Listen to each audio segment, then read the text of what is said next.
You're listening to Comic Reflections, episode 111. I'm your host, Nicholas Prom. And I'm Jeff Barnhart. For none who live can match me in naked villainy.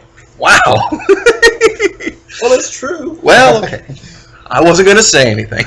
Is there a clothed villainy? I don't know. I think he just means, like unbridled, Yeah.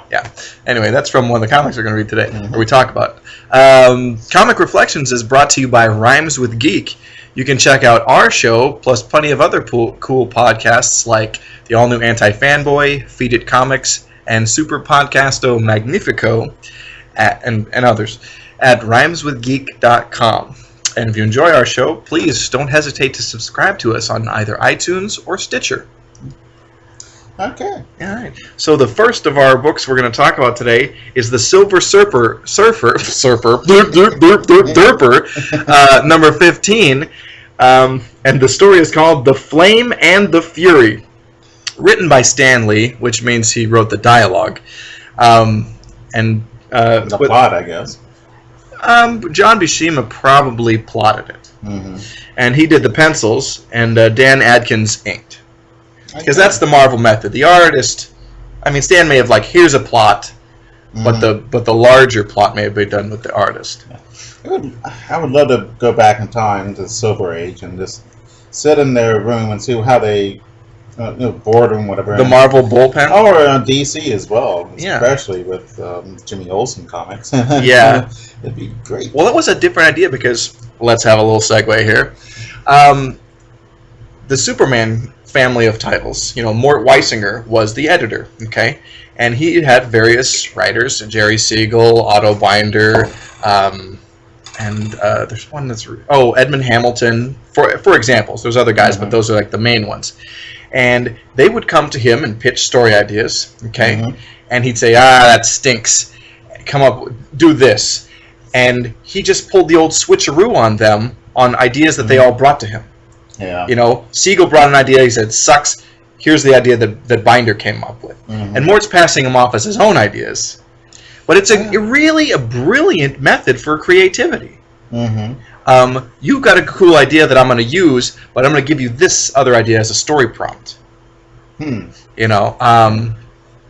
it made for a terrific era of Superman comics. Yeah, sure did. Unsurpassable to me. So... but let's talk about the Silver Surfer. Okay, great first page. We have excellent splash. Yeah, we see these huge cars, and I says, "Wow!" I said, "Oh yeah, that's how big cars were then." Yeah, and the Silver Surfer is on the precipice of a building top, looking down on the city. Yeah, he's tremendously. I think my car now, which is a Scion IQ, which I like. Mm-hmm. I think I could. Put 3 next to my mom's Olds 98. Sure. Yeah, that's amazing. Yeah. All right, so Silver Surfer is sad. Big surprise. He wants to blend in, so he goes to a clothes store, which is closed, but someone's buying clothes anyway. And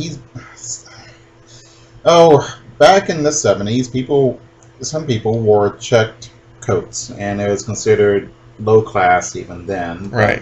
As mainly used car salesmen and cheap hoods or something, right? So Silver Surfer comes in and he he scares him and he uses his power. I never seen him do this, to close a door with his cosmic. Yeah. So he says, "I won't close." So they fit him out. And he doesn't have any money, so what he does is he turns an ashtray into pure gold and says, "Here you go." Yeah, that'll make his day. Yeah. There's a brief flashback of, I guess, the previous issue where he fought Spider-Man. Oh, there's a bunch of them. So there's a Spider-Man, this last issue, and then you get the Mephisto. That's Overlord. The Overlord, which we read about, and the Stranger. Yeah, we have not. Mephisto and Galactus. And the Fantastic Four. And the Fantastic Four play an important role in this issue. Mm-hmm. Particularly Johnny Storm. Yeah. He's the Flame. The Flame and the Fury. Oh, yes. Okay, then Surfer's wandering the streets and he's still being incognito. looked at. Oh, duh. I mean, for a super alien, he's not too bright. Well, he's still carrying around the surfboard. And he's still got a silver face. Right. He should have gone to a costume shop and rented like a Foot Locker somewhere. Yeah, or something. You know? So he said, oh, you know what? I've been trapped in this world, and, the world's greatest scientist is Reed. I can go ask the Fantastic Four for help to get out of the barrier. So as he's... Yeah, the barrier that... I would have thought he'd have thought of this earlier. Right. But, and I don't know. I think there's a kind of like a super intelligence on a certain level that comes with the power cosmic. You'd think he would, like, at least have ideas a lot. You know? Mm-hmm. And, you ain't got nothing else to do except fight crime and think, because he doesn't eat or anything. Right. Or have to get a job. No, he doesn't have to do any of that. Yeah. So it's a great device for a comic book character because it gives him all these, because especially he doesn't have to sleep or anything. Right. It's extra time to brood and extra time to be out patrolling and fighting villains and stuff. It doesn't have to be on WTV or whatever. Right, like Superman. Yeah. One thing, he said, these people treat me differently because I look differently. He said, if I came to his planet, Zen Law, wouldn't they look at me, for crying out loud? Wouldn't they, wow, he's different. Well, duh. People look at different things. And it's interesting. I mean, what are they, brain dead or they're zombies or whatever? I don't know. Of course they would look. Yeah. But I think he's still thinking of the culture of Zen Law. He's still existing in a culture shock on Earth. Yeah. So, okay. So he's going to the Baxter building, but he finds the Fantastic Four meeting with the military, and they want the Silver Surfer for something. Oh, yeah. Here's a cool thing. There's a general there. He's smoking a cigar. Johnny Torch. He's trying to light it with his finger. Yeah.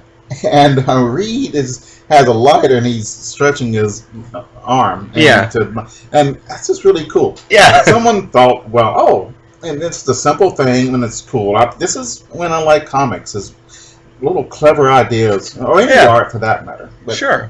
Somebody's thinking. Well, that little interplay, it's nothing. It's a throwaway. It's a minor detail, but it's something people would do. You're like, no, I got this. You know. I can turn into flame, but I can stretch my arm with it. Yeah. And while still leaning on the bookcase, it's cool. So it's because the way the Fantastic Four and just Marvel characters interact in general, it's got it feels like real people. Yeah. And that's why it works so well. Mm-hmm. So. Yeah. And then again, real people are... Sometimes real people are too much, and you don't want a real person. Right. You want Superman. Yeah. All right. So here we have the plot of every Three's Company show. Somebody's walking by, and they hear something out of the conversation, and it's out of context. Yeah. And so this happens to Silver Surfer. Reed tries to grab him with his arm out the window, which is another cool thing. So he thinks, the Surfer believes that the military have come to the Fantastic Four to enlist their help in capturing the Surfer. Mm-hmm. And so Marvel Comics confusication ensues. Yeah. Classic trope of Marvel, but it works wonderfully here. Mm-hmm. So Reed grabs him, and then and Silver Surfer uses a power cosmic to get out and knocks Reed for a loop. And here comes the Torch, and he's chasing them. And a nice, cool battle. And they're flying around, and I don't know. One time, Surfer is going to a building, he swerves, and the Torch goes straight in, and he goes in somebody's living room watching a football game. Right, just right in the window. Yeah. Yeah, that freaked me too. Oh, he makes a loop in there. Okay. I didn't notice that at first. Yeah, like, hopefully you don't set the drapes on fire. Right. But so it's the chase between the Torch and the Surfer throughout the issue. So the Surfer goes, and he's leaving Earth, and all of a sudden he hits a barrier, which is another cool thing. Oh, I forgot about the barrier. Because he was so busy. Yeah. But also, if you get up to the upper atmosphere, Johnny's not going to be able to keep his flame going. Yeah. So the surfer falls down, and then he sends his surfboard to smack the crap out of Torch. Yeah. Man. So they're fighting and fighting and fighting. And it's pretty cool. They call the army out. You know, how useless is the army and the police? They never do anything. They ever solve the problem? Crowd control or getting in the way and making it worse. Yeah. Yeah, that's what happens. Yeah.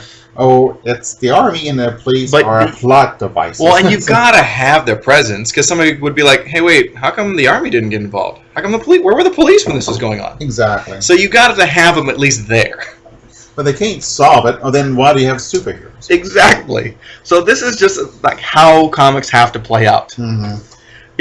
Wouldn't that be great to read a story where it's like they didn't need Superman? Right. Exactly. Yeah. Wouldn't that be hilarious? We got his soups. Okay. I guess I'll just go back to the fortress and check on my menagerie of extinct animals, or whatever. Okay. Yeah, the matter-eating animal is there's a matter-eating animal. I can't remember what it is. Yeah, I remember the Legion encountered the matter-eating animal, and then Matter-Eater Lad, I think, was involved in that story also. Okay. I think. Yeah. There's a Simpsons that had Jimmy Olsen versus Matter-Eater Lad. No, they're trying to save Krusty's show, and the kids had this plan. They came up, and someone's already solved it. And we already solved it. I thought, and that trope, the protagonist always solving things is pretty cool. And I mean, to go away from that is pretty cool. Oh no, it's funny. It's a self-aware thing that you can only do it once, but it's awesome when you see it. Mm-hmm. So yeah. Actually, Sherlock Holmes did it a few times. Yeah. I've been listening to Sherlock Holmes, and a couple of times that Sherlock and Watson were not needed. So it's kind of cool. It's kind of weird. Yeah, a good portion of the Sherlock Holmes stories, no crimes occur. About 20 or 30%. Wow. Yeah. I suggest y'all watch it. You can go read or listen to audible.com, whatever. And they're pretty cool. All right, so the army's there, and they close in on the surfer. And of course, that doesn't work. Well, yeah, because he's got these cosmic superpowers. They can't do anything to him. Mm-hmm. Yeah. But he's just like, leave me alone. This kind of echoes a Hulk story almost, being hounded. Yeah, are there any more like that? But this Spider-Man as well. Yeah, but that's different periods in Spider-Man where he's haunted by the police. But okay. But still, the surfer has its own vibe for that. So Johnny finally gets the surfer to listen. And it turns out the military just wanted the surfer's help with something. Oh. First, they go into a subway. Oh, okay. And Johnny lands on the subway tracks, and the surfer's, oh my god, I didn't mean for this to happen. I was just fighting a dude. I don't want to kill him. Right. And so the surfer saves him. Yeah. And then he overhears why they wanted to talk to the surfer. And then he realizes, hey, I'm kind of stupid too, and I've been dissing on human beings, but then I'm vulnerable and I can have my own preconceptions that are wrong. Sure. I mean, the beauty of the Silver Surfer is he can be wrong, and he is human, even though his humanity is shown so much, despite his tremendous power. Mm-hmm. I mean, can you imagine reading a Superman story where he expressed these kinds of doubts? Oh, yeah, we did. There was the Must There Be a Superman story? Right. There was a little bit of that. Yeah. But not nearly as good as this. I, so quick to condemn, have been guilty myself. Very good. Yeah. This is why Silver Surfer was popular. Oh, yeah. That's a terrific... And a standalone story, single issue, that's just a terrific... I'd say if you're gonna read one, read that one. Well, it's no Archie comics, but it's right. Oh man! So we have another Silver Surfer to talk about. It's number 16, and the story is called "In the Hands of Mephisto," written by Stan Lee, penciled by John Buscema, and inked by Chick Stone. Yeah, pretty cool. Let's see. So the surfer is sad again, and he's going around these countries. He goes to Moscow and Kami China, and ancient Roman ruins. And why can't humans be more kind? And blah blah blah blah. Yeah. So Mephisto's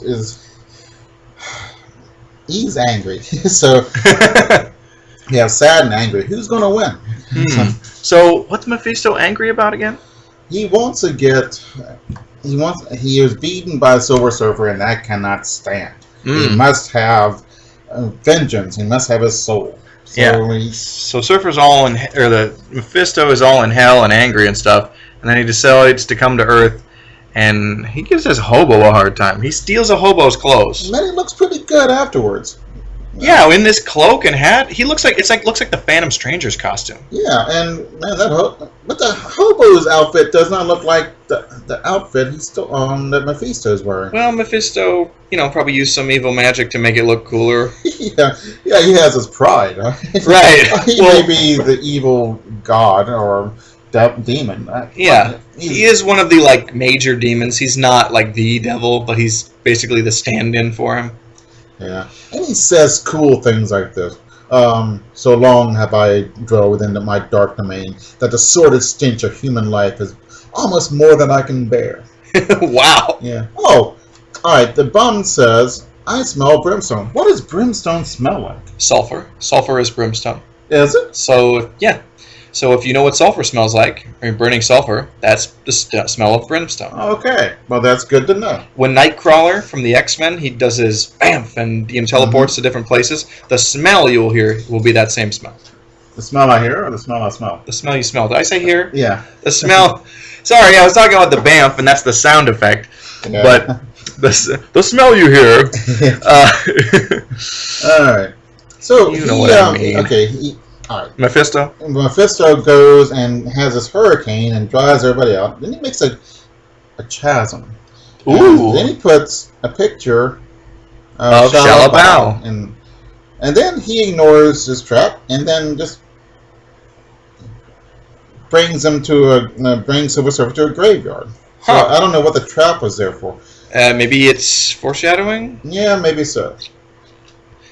So they fight. And Silver Surfer can't do anything against the Mephisto, and he uses trees. Mephisto uses trees against him. By the way, all fights that take place in graveyards are cool. Yeah, it's the best place for a fight. Yeah. Remember that classic Captain America we read? It was during the Steranko run, and Cap and Rick Jones are fighting Hydra in that graveyard. Yeah, it was super vision. It was the one where Captain America was presumed dead. Mm-hmm. Yeah. Yeah, that was ultra cool. Yeah. Oh, that's one of the best single issues we've read. Period. Yeah. So, but Mephisto destroys a barrier, so Silver Surfer can go to Zenla. Yeah. So it goes to Zenla, and the reason was because Zenla was Shalabao. Yeah. And she's not there. She's taken by Mephisto. So, to get her back, Mephisto wants the Surfer to do his evil bidding, which is to destroy S.H.I.E.L.D. Yeah. But why? Actually, yeah, why? Why not? I think it's just he picks some random thing to do that's bad to do. Yeah, he could do anything. He could destroy the Tootsie Pop factory, or Mount Rushmore or something. But why S.H.I.E.L.D.? Why? I mean, S.H.I.E.L.D. is a noble thing to destroy to an evil villain, but what's the point? Does S.H.I.E.L.D. Worry Mephisto? I can't imagine that Mephisto, who again he is this ultra powerful demon, that a espionage and defense organization is anything that's on his radar. Yeah.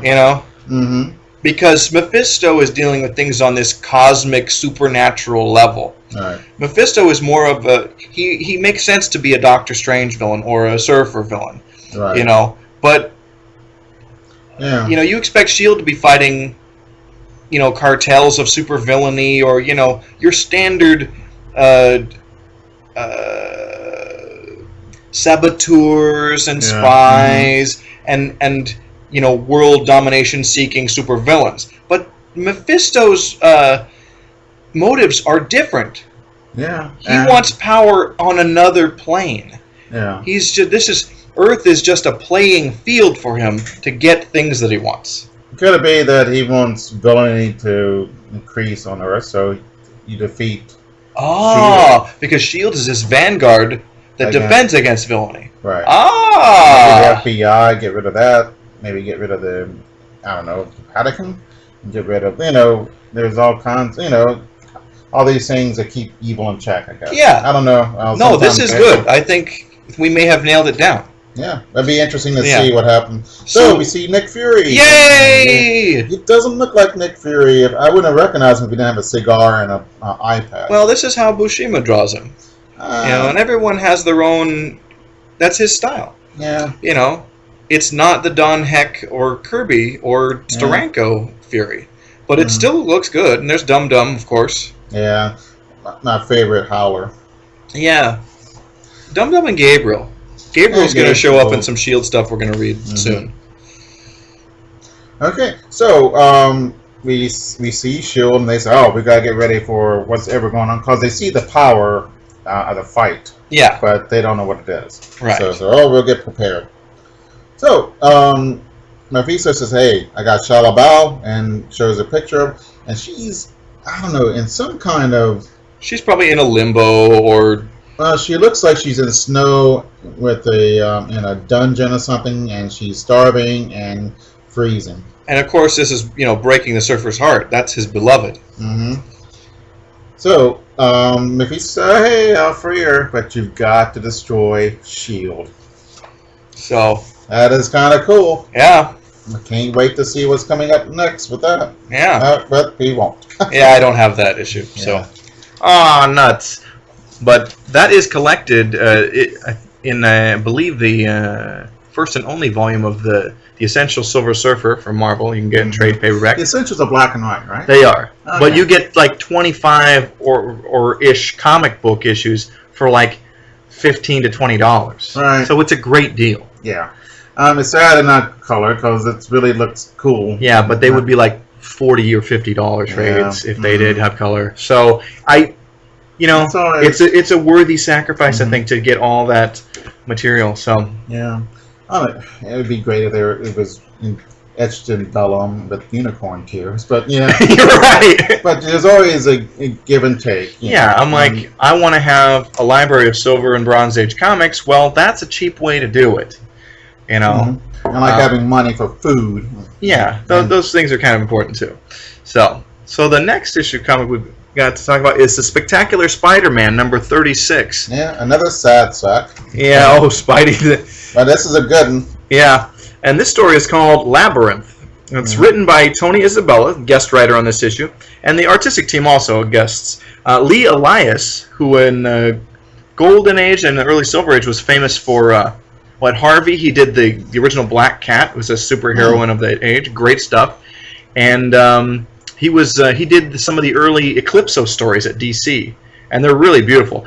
I think he's a bit out of his game. The way he draws Spidey, especially the mask, looks kind of weird. And I think this is later in his career. It's kind of like, this is just putting food on the table. It's not great Lee Elias work. It's serviceable, though. But it's pretty cool. I like the way he drew these policemen. Yeah. So let's go. All right. But hang on, and inked by Mike Esposito. So this story kind of is the return of a one-time Spidey villain, the Mind Worm, which we read the previous story when Peter was going to move in with Flash Thompson, and the Mind Worm was like controlling all the people in the neighborhood. Okay, well he's back, and this is kind of wrapping up that character's arc. Yeah. So. And what an arc it is. Yeah. All right. Spider-Man just got this huge headache, and he cannot even function, so he's falling. And we don't know it's a mind worm. We just see his beady little eyes. Mm-hmm. He says, "Oh, I don't want to kill him yet." So he makes the web line, the headache less. Oh. So he's able to save himself, barely. And then Spider-Man gets caught by two cops, and they look great. I like the way they're rendered well. Very well. Yeah. The Mind Worm, which we'll find out later, tells him to kill them. And Spider-Man knocks him out, but he doesn't use his full force. Right, he pulls his punches because he knows his super strength could knock a guy's head off. Mm-hmm. So Spider-Man most of the time is pulling his punches. Right. You know, and he's not invulnerable, so if he hits something like harder than flesh, like Superman, he's gonna break his hand. Mm-hmm. That's why you'll see Spider-Man lifting heavy things, but not necessarily punching through walls and stuff. Right. So. So Spider-Man is told by the Mind Worm to go somewhere, and he goes to Flash's old place, which doesn't exist anymore. It's made into a shopping mall or something. Weird. Yeah. So, here is a Mind Worm. God, he's ugly. Yeah, he's got a cleft palate, and he's kind of like got a strong, like pretty cut upper body and kind of shriveled lower stuff. But he's levitating. And the world's worst receding hairline. Yeah. He might be a hydrocephalic too. I'm not sure.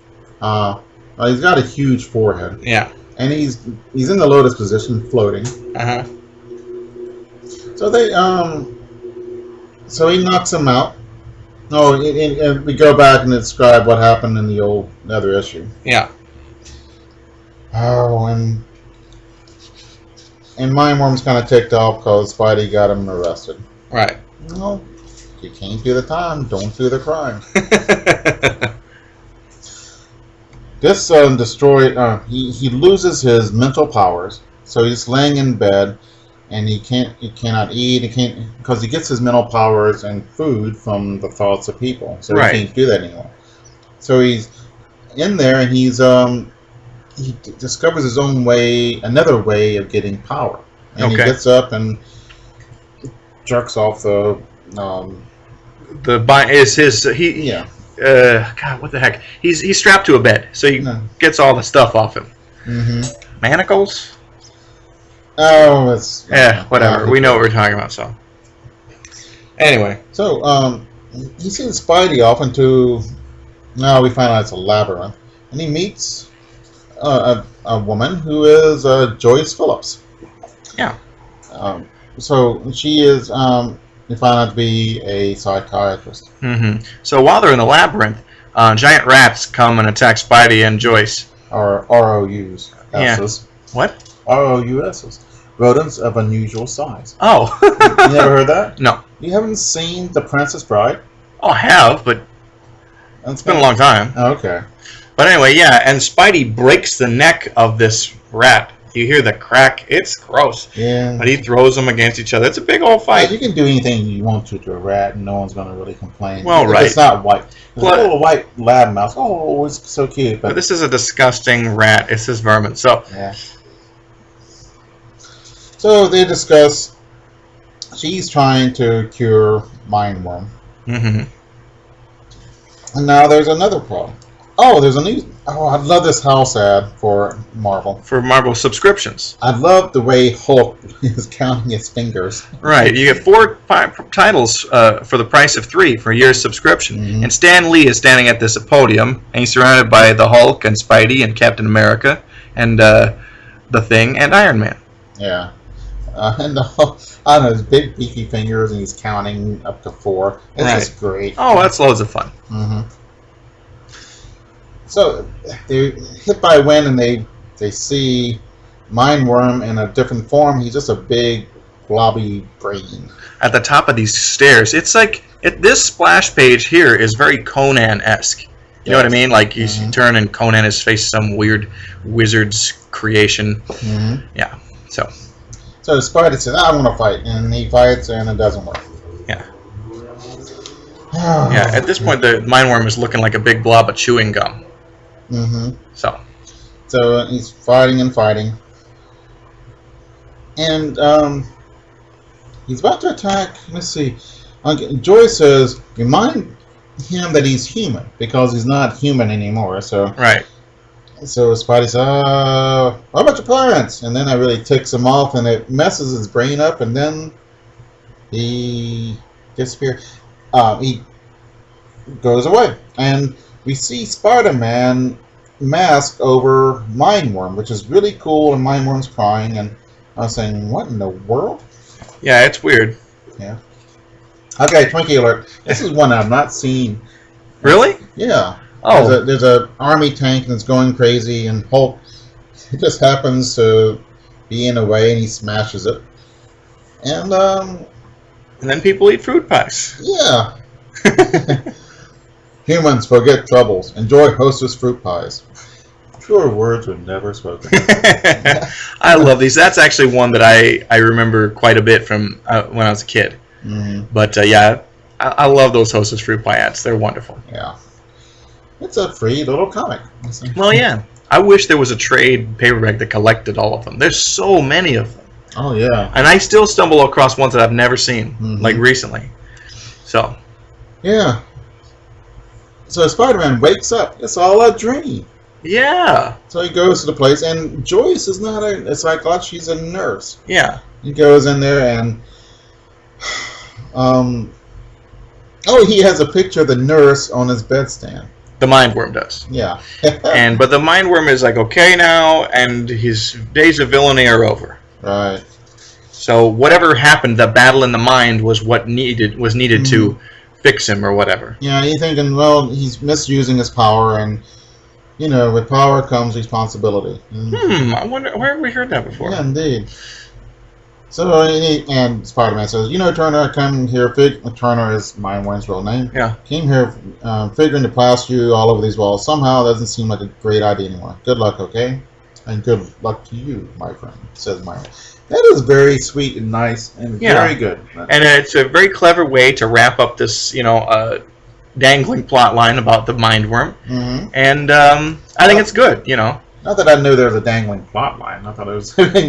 Well, he did villainy, and he went to the mental hospital, and this is giving closure to that character. It's like, okay. So interesting. I wonder if we see him again. I don't know. It's not one of my favorite. I like this comic, but I don't really like the Mindworm as a villain. I think, he's too ugly. Well, yeah, and the thing is, it's like this is a fill-in issue. So somebody came up with a fill-in story for a villain that was previously a one-off. Now he's been in a couple stories, and I think that's it. So, the last issue for this episode is Dagar the Invincible, number 6 from Gold Key Comics. And the lead story, we actually get a backup in this one. The lead story is The Treasure of Nai Po Ga, written by Don Glutt, and art by Jesse Santos. They're the creative team on this whole series. So, okay, Dagar and Graylin, his woman. Yeah, indeed. Yeah, we haven't seen them do any kind of mercenary stuff yet. But he keeps mentioning it, but he doesn't really do it.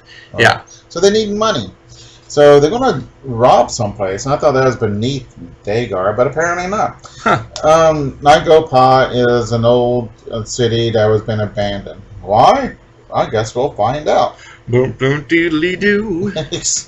Hi, they come up, and here comes these sentries, and they say, you can't go in there, it's forbidden. Hey, I like your little lady, too. And she slaps them, and then Dagar fights for a while, and they say, let's get out of here. So they take off. And they go into the city. And so I guess they figure out... Dagar and Graylin go into the city, okay. So, they said, well, we can't find this treasure. Where the treasure is. I suppose this huge treasure. Right. So they see this statue of a guy with a big sapphire or some kind of jewel. In the forehead. Yeah, so... Dagar gets the bright idea. I'm going to climb up to the top of the statue and dig the jewel out. Yeah, and then the Graylin says no. So he should listen to Graylin more often. Yeah. And the statue starts to move on its own accord, so I'll put it back. So, that's cool. Okay, so there's this glow that Graylin notices, and please help me. And so there's someone in here. So, he's trapped inside a well. Yeah. So they let this guy, so he begs for help, and Dagar says, no! He shouts it. And I'm kind of surprised, too, but Dagar doesn't want to help people. He's one of those, he's a reluctant hero. Because he really wants to be just kind of all for himself. Yeah. Dagar helps strangers only for payment. Right. Because remember, his quest for revenge was, resolved in, 4 issues. Right. So... So Graylin convinces him to, and so they help the guy get up. And the guy goes to the globe and says, "Aha! I'm a dragon! Yay!" So he turns into a dragon. He's gonna kill the Dagar. Yeah. So what does Dagar do? Because he realizes he can't really beat this dragon. Right. So he leads it back to the statue, steals the jewel, and bails, and lets the statue do his fighting for him. Yeah, that was pretty dang cool. I like that. Mm-hmm. That's about it. It's well drawn, not bad. I enjoyed. A pretty cool scene of them fighting. Yeah. The monster and the statue. Yeah. And the place crumbles to the ground. But the sentries knew that there's a guy in there who was trying to get people, so that's why they were guarding it. Alright. But they should have had better sentries. Yeah, so but Dagar and Graylin, they get the jewel and they split, right? Mm-hmm. Yeah. So yay. Do they get the jewel? Or maybe they leave it, I can't remember. No. They throw the jewel at the globe, and they both destroy each other. Right. If they grab the jewel, that statue will fall in from the end of time. That's true. So, which is cool. Yeah, I like that. So they're still impoverished. So, on to the next story. Yeah, there's a backup story in this issue. I like that. This is Dagar in Demon of the Temple. Don Glutt wrote it. Jesse Santos drew it. What else is new? Nothing much under the sun. Yeah, this is Bargold. Mm-hmm. And everyone's really sad and happy. So they go to a bar.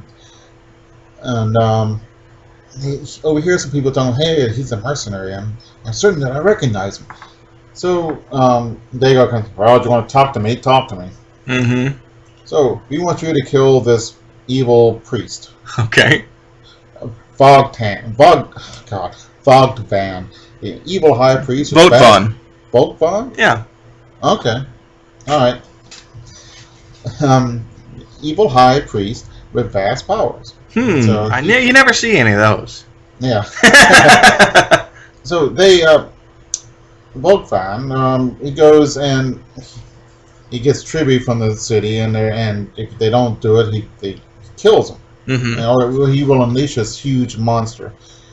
And so they're poor and they're sad. So Dagar says, "Oh, your money looks good. Let's go." So he goes in there and he sees this guy in a trance. In front of this huge... Well, the monster is not the greatest monster of all time. Oh, it's still kind of a cool monster. No, he's like a Sasquatch, a green Sasquatch with horns. Okay. So, is he frozen in a block of ice? Yes, he is. Okay. So that's a good monster. So he wakes up the guy in the trance, and here this other guy comes in. There's, how you pronounce his name again? Votvon? Votvon. You screwed up, because this guy was a lackey of mine, and he was holding the monster in check. Ah, so now Dagar's got to fight a monster, doesn't he? Yeah. And the fight doesn't go too good. Let's see. Oh, the lackey runs away and the monster kills him. And then Dagar sees premonition of the monster taking this beautiful girl, black hair. Maybe it's Graylin. Maybe. And destroying the whole city. So he says, "I got an idea. You go into a trance, Votvon, and then everything's cool." He says, I'll spend my life of eternity that way. He says, "Well, either that or I'll kill you." Well, okay, since you put it that way. Mm-hmm. So the monster never got out, really, or not for long. Right. Okay, so Votvon goes into the trance. He keeps the monster in check, and that's pretty much it. Yeah, Dagar goes on his merry way. He's got a bag of clinking gold coins. Hey, so he came out on top. Money. Yeah, he finally got money. He usually doesn't. Right. Oh. So that's basically it for this episode. What do you have? Any stuff? Let those within hearing be warned. I'll endure no more. Was that from the Silver Surfer? Of course. Of course.